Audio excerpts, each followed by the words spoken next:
Assalamualaikum warahmatullahi wabarakatuh. Alhamdulillah rabbil alamin, wassalatu wassalamu ala asyrafil anbiya'i wal mursalin sayyidina Muhammadin wa ala alihi washabihi ajmain, amma ba'd.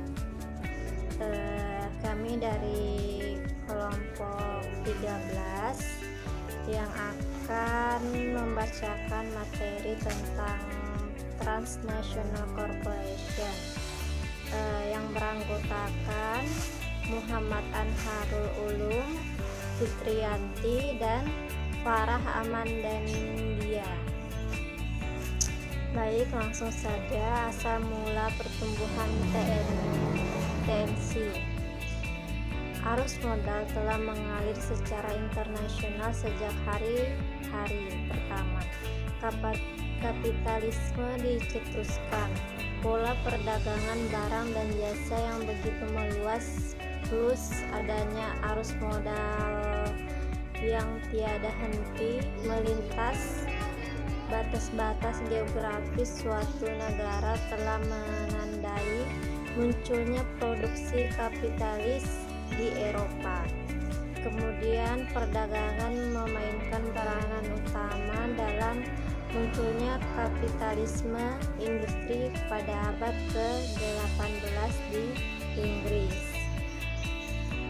Pada abad ke-19, keuangan menjadi satu permasalahan bagi dunia ketika Inggris dan dalam tingkat yang lebih rendah, Prancis dan Jerman menginvestasikan dananya ke luar negeri pada surat-surat obligasi pemerintah dan saham-saham dalam perusahaan kereta api, tram, dan barang-barang publik.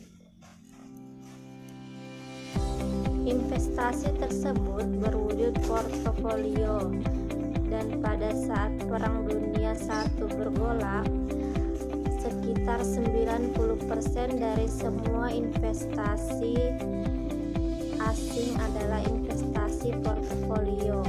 Menjelang akhir abad ke-19 merupakan awal dari munculnya fenomena internasional modal produktif dan asal mula terbentuknya TNC.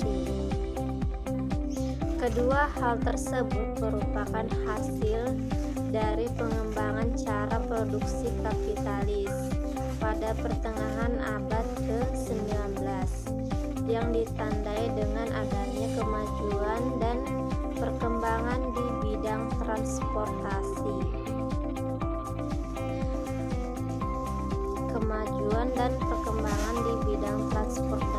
Transportasi, pergudangan, dan komunikasi telah membuka jalan menuju terciptanya suatu sistem perekonomian internasional yang lebih terpadu. Termasuk diantaranya kemajuan tersebut adalah adanya pembangunan dan pengembangan jalan kereta api sampai pelosok negeri.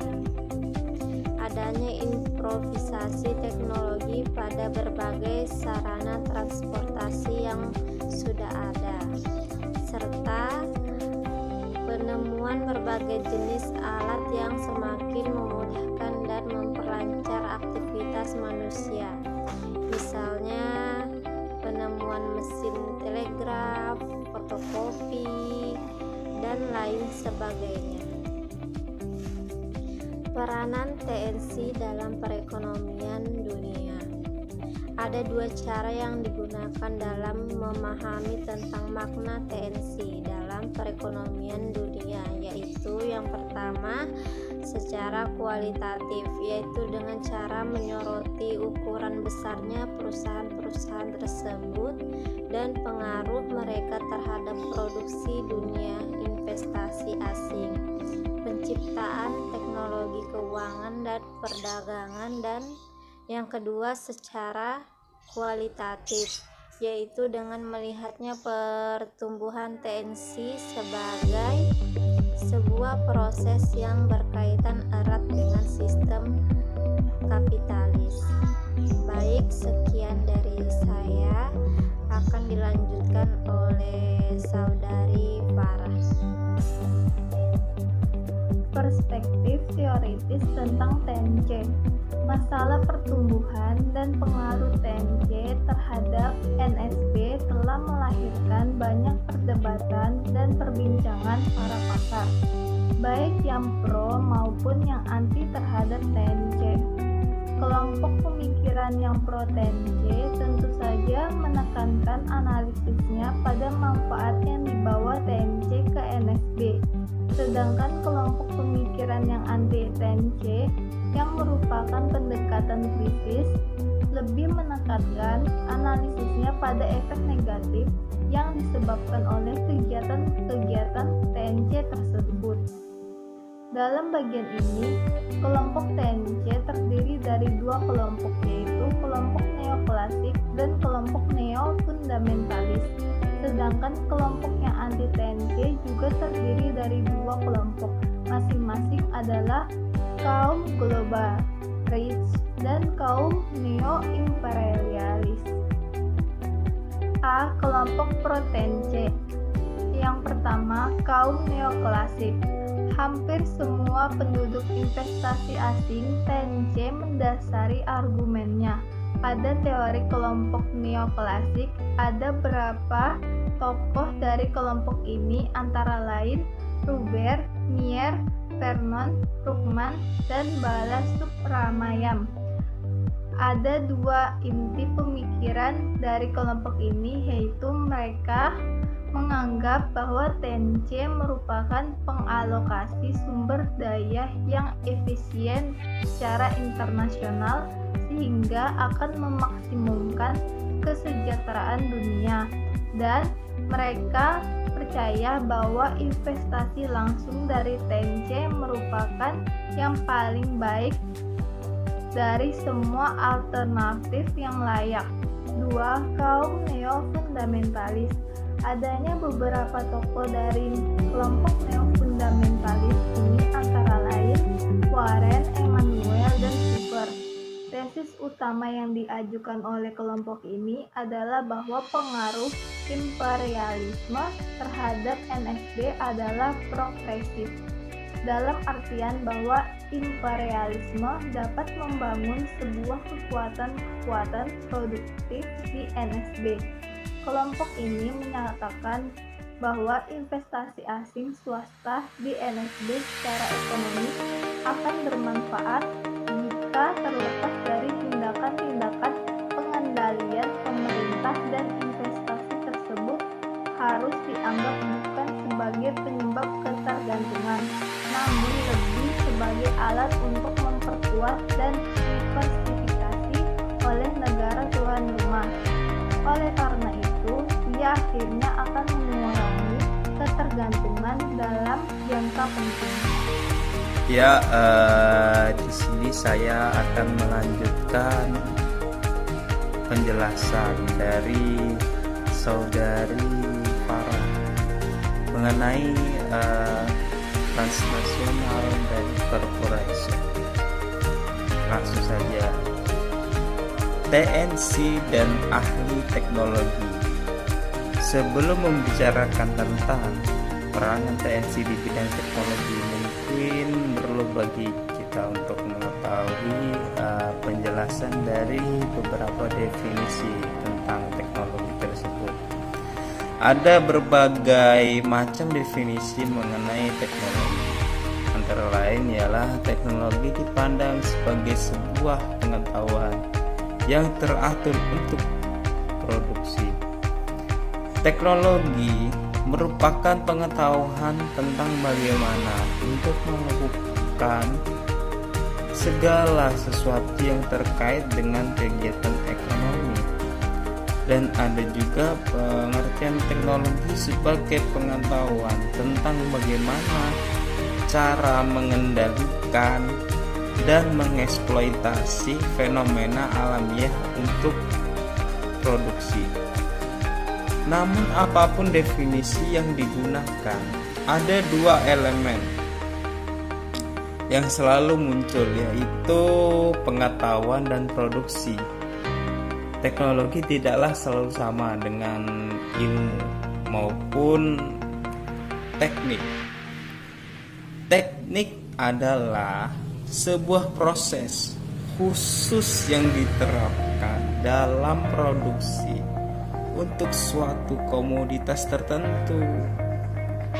Teknik terdiri dari suatu rangkaian dari pengetahuan. Teknik dapat diganti oleh yang satu maupun yang lainnya. Sedangkan pengetahuan sedangkan teknologi cenderung untuk memperbaiki pengetahuan. Oleh karena itu, kemajuan teknologi dapat didefinisikan sebagai pertumbuhan pengetahuan tentang produksi.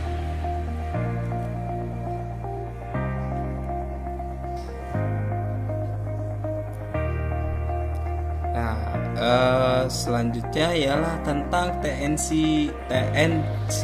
di negara sedang berkembang. Sejak beberapa tahun yang lalu,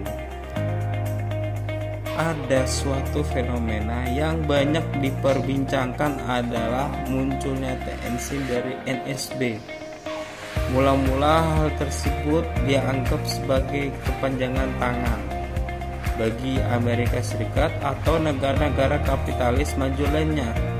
Namun sekarang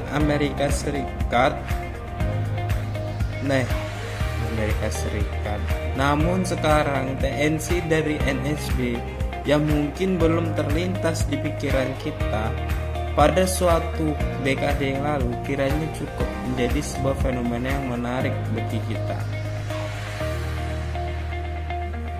Secara nyata sekali, sejumlah perusahaan yang berasal dari NSB telah mendirikan cabang-cabangnya di luar negeri.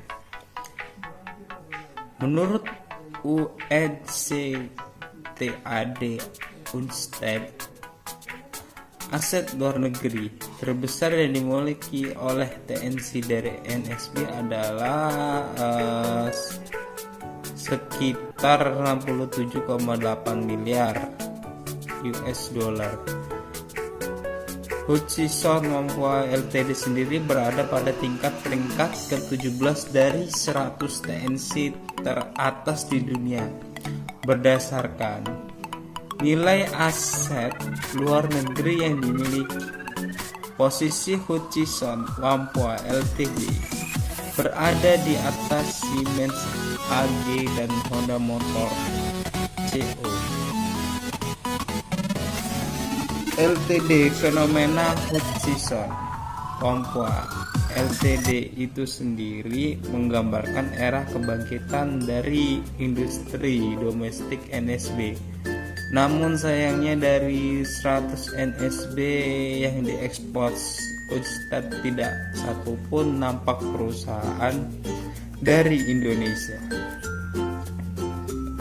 Sekian penjelasan tentang Transnational Corporation.